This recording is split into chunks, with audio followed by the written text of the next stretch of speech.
Hello and welcome to SciLux, the podcast where we talk about scientific developments and technological changes in Luxembourg, as usual, proudly powered by Research Luxembourg.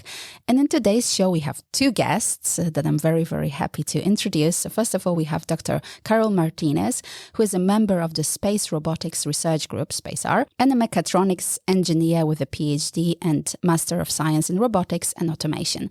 Her research focuses on making robots perceive the world. And then we have Professor Miguel Olivares Mendez, who is head of SpaceR and the head of the Luna Lab and Zero G Lab at SNT of the University of Luxembourg and the program director of the Interdisciplinary Space Master. And we can already say the Space Master is changing its name into Master in Space Technology and Business. Thank you very much for coming today. Thank you, Hannah, for the invitation. Hello, Hannah. Thank you very much for the invitation. I think that we have 40 minutes to probably only discuss one question, what are robots? But we have to also look at your research, but still to understand at least the first concept, because I was, already going sci-fi, and I think a lot of listeners will go sci-fi and imagine Terminators and whatnot. So what are robots? Actually, how do you define them when you specialize in robotics? What is a robot for you, Carol? So a robot is a machine that is able to perceive, understand, and act. This is different from an automatic machine. For example, the wash machine cannot change the program based on the weather conditions. So the robot has a series of sensors that allow it to react to what is happening around the environment. This is easier saying than doing it. You see how we can see, we can measure distances, we can know where we are, we can identify that something is risky, but this is difficult to do it for a robot. For making a robot perceive, we need to include sensors on board the robot, and then we need the whole, apart from the hardware itself, we need the whole software, which is the one that is going to make sense of the information that the sensors are providing. The usual understanding of a robot is that the robot looks like humans, but the robot is something more. We can start with what is robotics. Robotics is the science that include the research and investigation on mechatronic engineering, software engineering, mechanical designs, electronics, and electronics engineering. So basically, a robot is a system, hardware system, that have a software that allow the system to develop actions by itself. So somehow in an automatic way. So that could be a Roomba cleaning your house, a robotic arm, camera in your house that is connected to kind of a system to put the blinds down or up. So every system that have some intelligence can be considered a robot. So not only human-like robots. Some intelligence? What do you mean with that? Very good question. So when we say intelligence is that have, of course, a program that a human have done that basically have some rules, some decision making. So if something happen, then there are some actuation. So when I say actuation, it's referring to motors. So then there are some action based on some perception. So that's the important point is that the robot needs to understand the environment and then plan an action moving the motors of this robot or the systems in order to react somehow for an action that, of course, have been programmed in advance. However, there are some new advanced artificial intelligence, and this goes beyond in where you train your system with many possible solutions, and then the system decide which solution is more appropriate for this specific situation or scenario. That becomes really challenging, I have to say. But also for me already, from my perspective, what is challenging is making the robots perceive the world. And that's what you specialize in. Because we think, we just, we see distance, right? I see you. That's easy, but it's not really to make the robots understand what they are perceiving. Depending on what we want the robot to do, we have different type of perception algorithms. So if we focus on computer vision of understanding the images, then we have algorithms that tell us where the objects are, how fast they are moving. But then we also need to know, the robot itself needs to know what it is, its location with respect to some reference frames. Also, where is the goal? And then plan accordingly. Okay, looking at the world from the robot eyes must be really, really tricky. I think it's the moment when we can ask the pub quiz question that, remember, listeners only answer at the end of the podcast, so you need to listen carefully. And I think it's a question you can't really easily Google and find somewhere on one of your websites, I hope. So don't Google, even if you can find it. Miguel, can you ask the question and remember, answer only at the end? The question of today's podcast is how many robots do we have in the space robotics laboratories? And that means the laboratories that are in Kirchberg. Yeah, the laboratories are in Kirchberg. We are leading two different labs. One is the Luna lab. This is a Luna analog facility. So that means it's a lab in where we try to simulate the visual appearance of the surface of the moon. The second lab is called the Zero-G lab. The Zero-G lab is a lab to emulate orbital environments. Again, visually, and also the interaction of robots on orbit. And then, of course, we equip them with robots. In one case is the robots that have to be on the moon doing some specific actions. In the case of the Zero-G lab, we need to simulate the environment and simulate the movement of satellites in zero gravity. Of course, we don't have zero gravity in this room, but we emulate in different ways. And in this case, we have robots that help us to simulate this environment. Before we move on to detailed discussion of those labs, I just wanted to ask one more question, I think important to set up the scene. Why do we need robots in space? Why are they necessary, Carol? Can't we all just, like in Star Trek, we just beam ourselves on some planet and we do the work, we go back? Well, it's like here, usually it is said that we need robots to do 3D tasks. Dirty task, tedious tasks, duly, and dangerous tasks. Space is a very dangerous environment for humans, so the astronaut hours are very expensive. So we cannot expect, for example, for the ISS to have astronauts doing all the time extravehicular activities. So there are tasks that can be automated with robots, where robots can sometimes perform better than humans, especially in the decision-making process under stress conditions. So in those tasks, of course, robots can help a lot. Also for traveling for long distances, it's difficult to go from Earth to Mars only with humans. This is something that we are planning to do, but we have already been doing it with robots. Of course, to go there, explore first. Once we know that the conditions are proper for humans to go and visit, then we can go and explore. So it's like they go ahead and check how things are going. Scouts. And then, yes, and then we can proceed with humans visiting or doing those tasks. But especially for repetitive tasks and tasks that are dangerous for humans. But then it also means that we really need to program them well, don't we? Yes, we need to program them well, and also we need to be careful, especially when we talk about autonomy. It's always important to be always supervising them, to have supervisory control there in place so that humans can make sure that the safety conditions are preserved. That's interesting what you're saying, because I thought the drive is towards having fully autonomous robots exploring space. Yes, it's the ideal, it's the final goal, but it's always good to have the human in the loop. Of course, it's not fully controlling the robot, it's not sending every single commands, but at least it's supervising at high level the different tasks. The final goal will be, of course, fully autonomous, but we need to go step by step.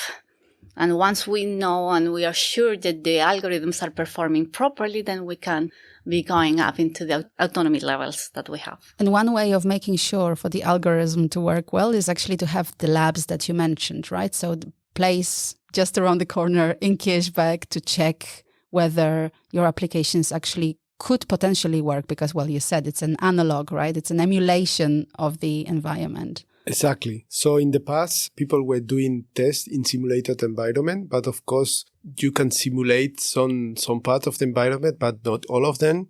So the point now is going to analog facilities that give you one step closer to what's going to happen over there and how to improve the system. So until now, the big risk of the emissions and also the huge investments basically reduce the autonomy of the robots. because they wanted to be sure that all the money invested is not damaged with the wrong decision of an autonomous system. However, nowadays we are going to a new era of space activities with a lot of industry going on this direction. Of course, this is because they're identifying some business over there, and probably the people hearing this podcast will hear more about this on the space resources related podcast. But basically is that there are business over there. Before, the space missions were for science, for knowing what's over there. Now with the space resources, we identify that there are some business. In this case, we need to go beyond. And then this demand to do it faster, to get the business developed faster, is making necessary to do proper tests before sending and also increase the autonomy level. So having this type of labs is a cornerstone in order to do these next steps. I was always wondering, when you have these labs, obviously you can't recreate the whole environment. You just need to choose something. So what are the things you can recreate? What are the things that you have to let go and say, well, sorry, guys, not this time?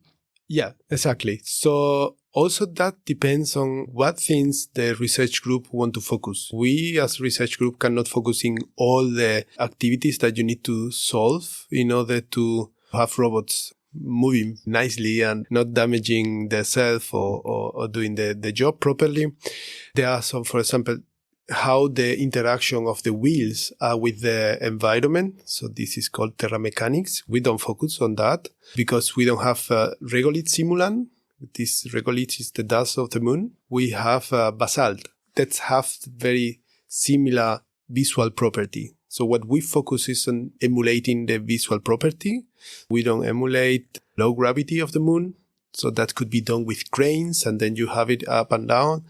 Or also the interaction of the system with the dust or the interaction with the soil. But the important point in our case, also because I'm, as a founder of the group, I'm coming from autonomous navigation.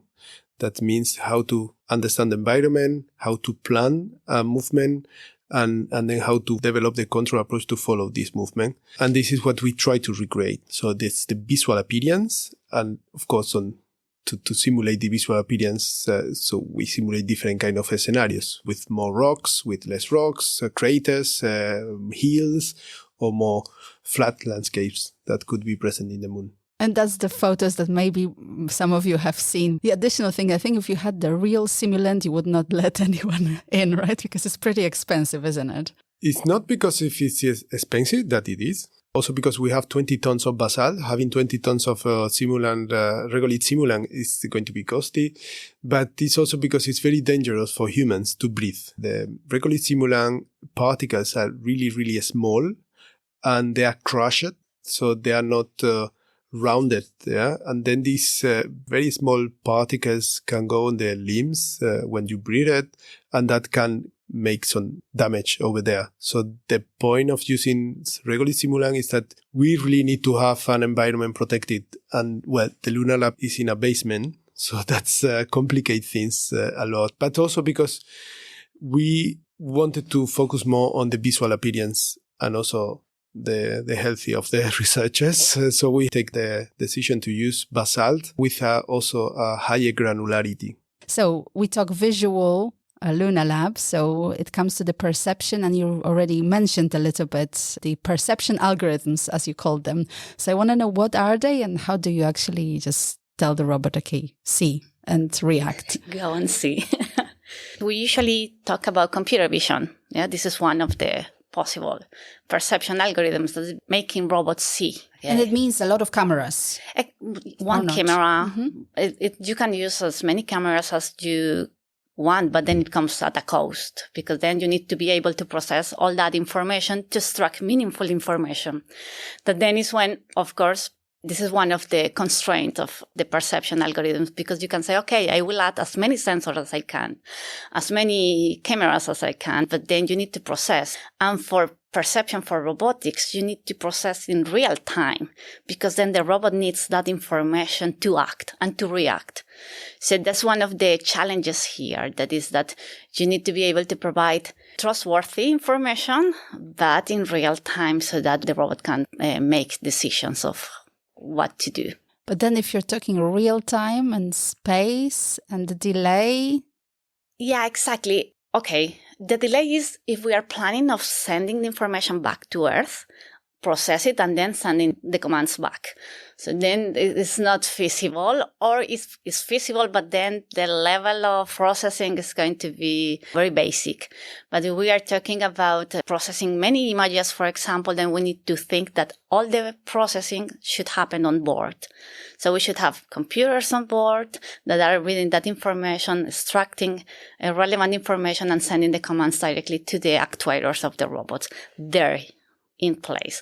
And that's why when I was talking before about the human supervising, then the human is just supervising that the execution was successful or not, but the information that we will send back to Earth will be just basic, already processed, not the full image, not the raw image to process it on the ground. That's the ideal situation. However, the computers that the robots usually have on board are not powerful enough to process all what we want, and then we need to be very selective. So the area of computer vision, for example, for terrestrial robots is moving very fast.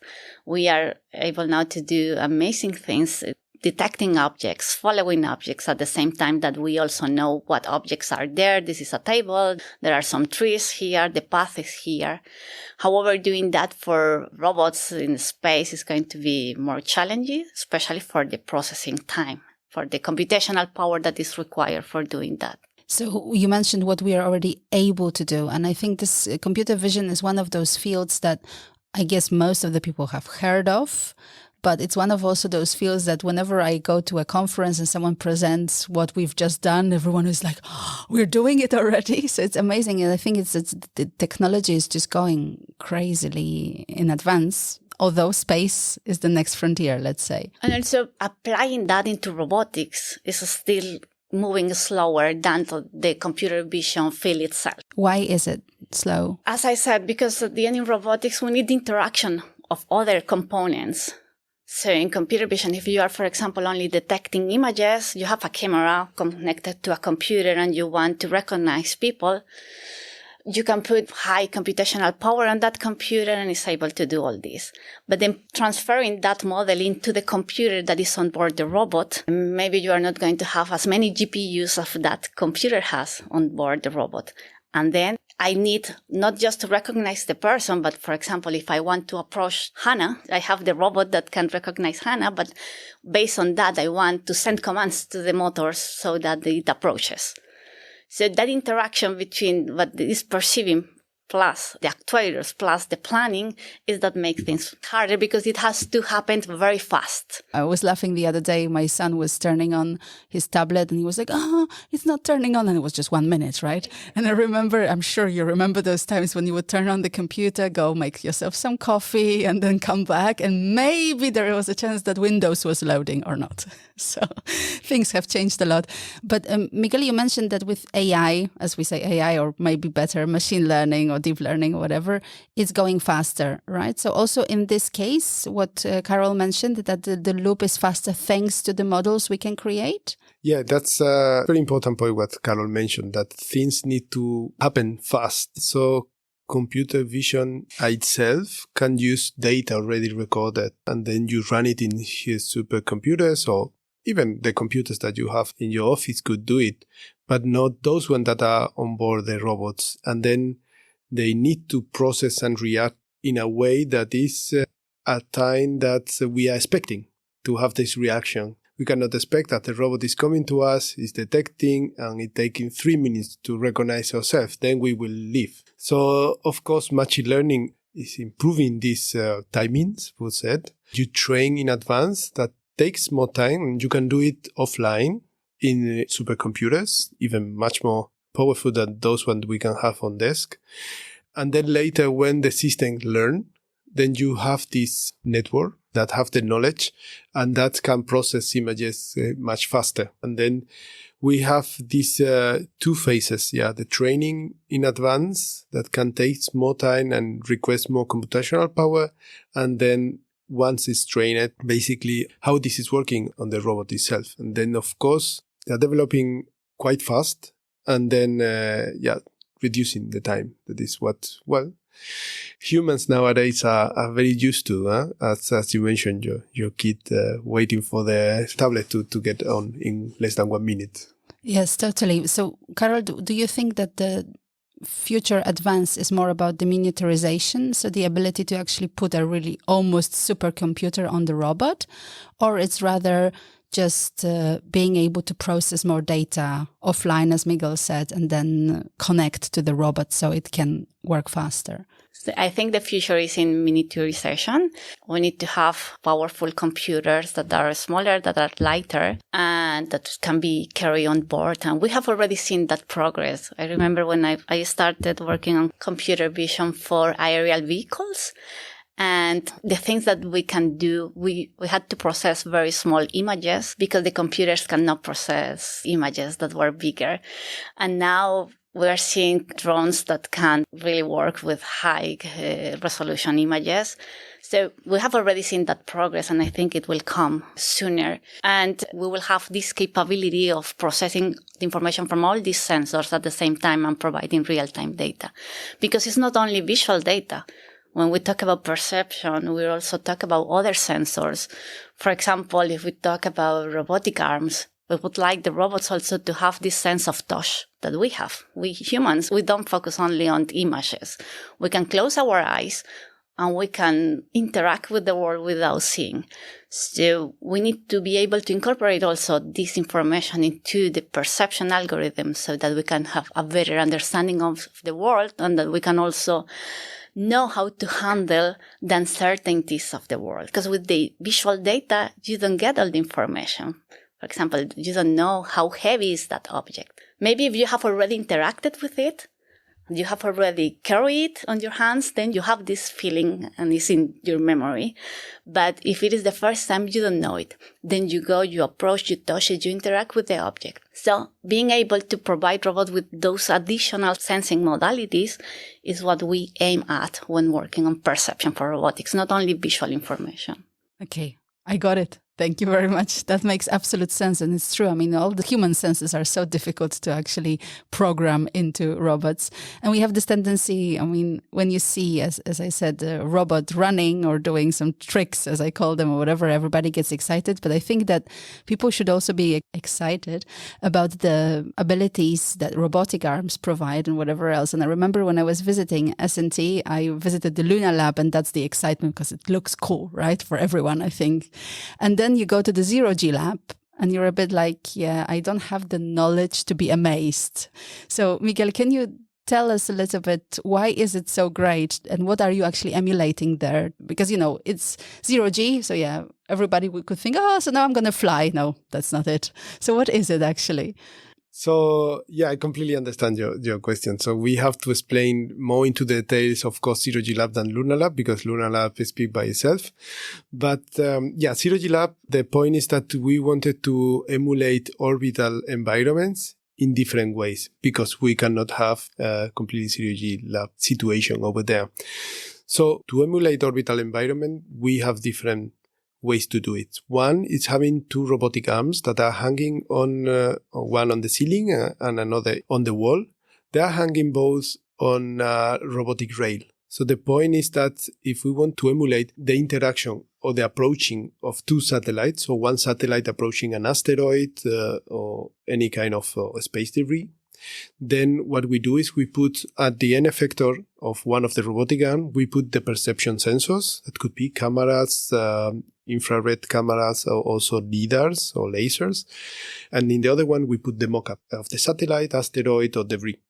In that way, the room is painted in black. We have also a sun simulator, also to simulate the albedo, that is the reflection of the light on the Earth or any other celestial body. And then we simulate the illumination. In that way, we can capture a lot of images and train our machine learning algorithms. At the same time, as Carol was mentioning, we need this information in also to move, in also to plan an action. And in that way, we can get in the distance where we are from the satellite, the other satellite or the mock-up of the asteroid of the debris, the other satellite can plan the trajectory to go there and to do the docking or rendezvous. or also to interact with other tools, like another robotic arm that emulates the robotic arm that could be on the satellite. Okay, this is good to emulate the environment visually and also for the control.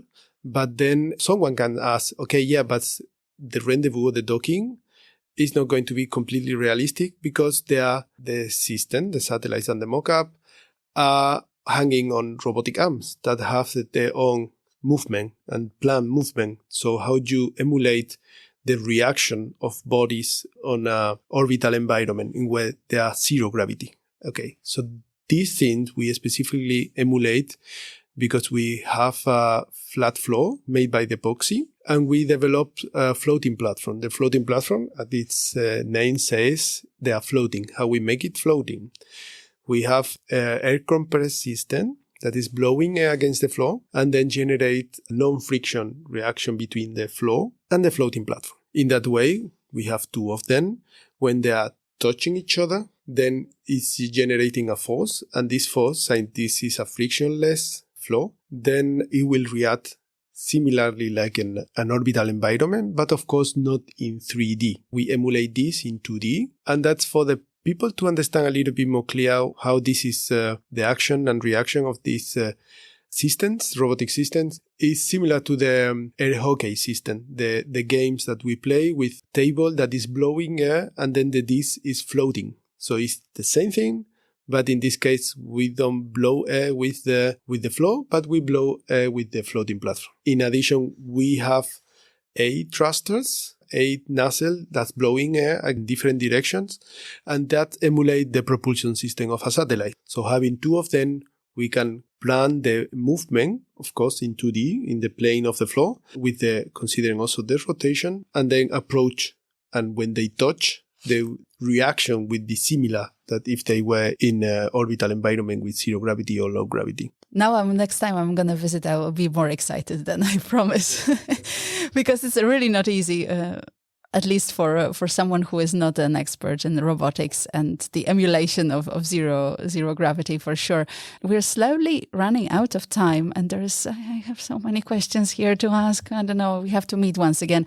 But I still wanted to discuss debris, because when I had Catherine Hadler from ESRIC in the podcast, we were focusing more on space resources. There was no chance for debris. When I had your colleague Simeon from S&T, satellites, yes, but not that much debris. So, and I know, Carol, you also look at that. So just tell me, what is your research about when it comes to debris, and what can we do about it? Should we remove it actually, or should it just stay there maybe? Well, we should remove it. There are 2 main reasons. One is, of course, to prevent the risk of collision. This is a serious concern that is going bigger, especially because nowadays, every single day, we have more satellites in orbit. So there is going to be a point where the collisions will increase. So we need to protect the satellites that are active, that are out there. We need also to avoid collisions between the non-functioning satellites as well, because they are still there. And also, for sustainability reasons, there is going to be a point that maybe we are not going to have space in space. You see? So then we need to aim at doing something in the area of space debris removal. There are different initiatives, ones that aim at removing the debris that is there.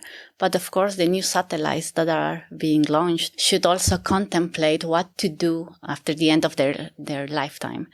So what we are doing at the S&T in the research group, we have 2 projects. One is focused on developing a capturing mechanism for active space debris removal. So we are developing a concept that includes the use of gecko materials to attach to the debris. We also incorporate something that is called active and passive compliance, because we need to be careful when getting into contact with the debris to not produce more debris. And in addition to this, we are developing all the capabilities of the Zero-G lab. You were talking before about the lab, because we need to test this mechanism in the lab to make sure that the system is working, that we can actually activate the different components, what it is required, the capabilities of being able to attach to different types of debris.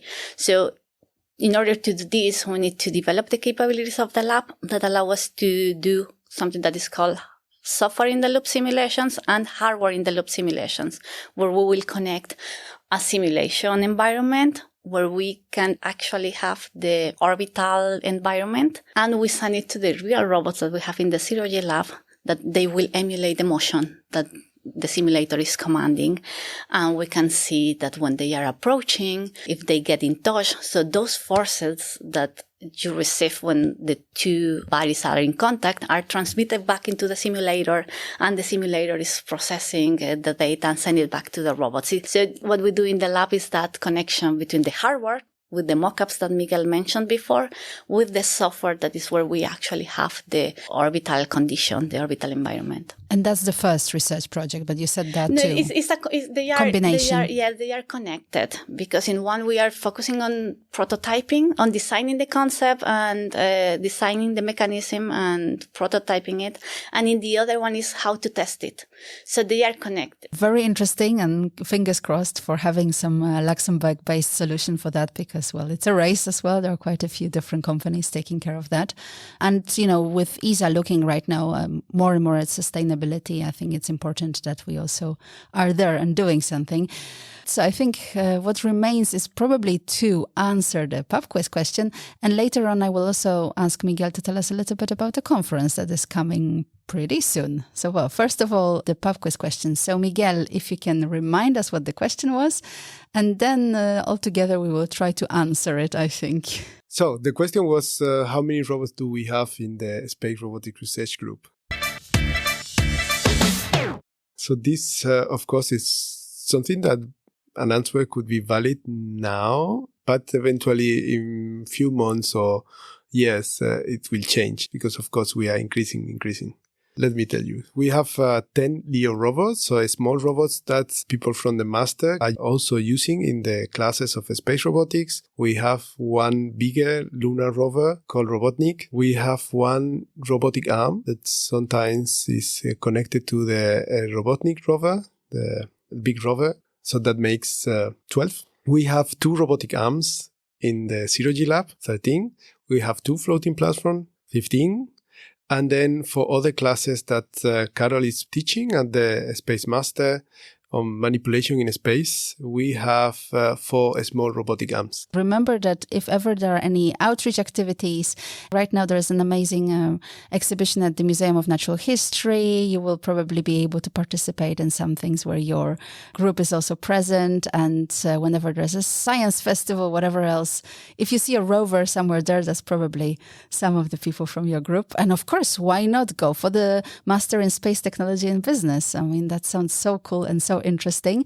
And last thing, for the people who are a little bit maybe more in the field, there is a first time ever conference organized this year, I think. Yeah. And it's called iSparrow. Yeah, Hannah, this is right. So I'm the founder and general chair of this new conference, this international conference. We have the support of many people around the world, from NASA, also people from Australia, Europe, Asia. This is the new international conference on space robotics. It's going to be hosted in Luxembourg from the 24th to 27th of June this year. And we are looking forward to gathering not only researchers, but also industry and people from different organizations at the Abbey in Newstead in this summer. So looking forward to hear what people want to share there. We still have the call for paper open until the 10th of February. Yes, so if you're listening to the podcast, you still have a little bit of time. Not that much, but yes, rush, because 10th of February. And I know that Miguel was very nice to kind of, I mean, not you, but the organizers, to put it this way, to move the deadline. So please, now is the last time. Do write your paper and sign up for the conference if you can. Well, we can also give fresh news that this is still not officially announced. We are going to have a call for posters. So there's the latest breaking research or activities in order that we open this also for people who still don't have the big results of the experiments, but the first and very promising results. That will be open after the deadline of the papers. Okay, so I got a scoop as well. Yay! Right. Anyway, thank you so much. And yes, hope to discuss in a couple of years' time once the robots become in the hundreds and we can talk where S&T is and probably somewhere else, because you have actually space problems in the sense of just not enough space for the researchers, right? So if you have more robots, then probably there's going to be... We still have more humans than robots. That's always good. That's, yes, exactly what Carol said, right? The human in the loop. That's always important. Thank you very much today, Carol and Miguel, for coming and telling us all about your activity. Thank you, Hannah, for the invitation. Thank you, Hannah. It was a pleasure. And this is it for today. Don't forget to subscribe, to follow us, to listen to all the previous episodes. There's a lot going on here in Luxembourg in the space industry, so you can check some previous episodes. There was one also about computer vision with Jamila Ouada from S&T, so listen to that as well, because we didn't have time to discuss computer vision in more details today.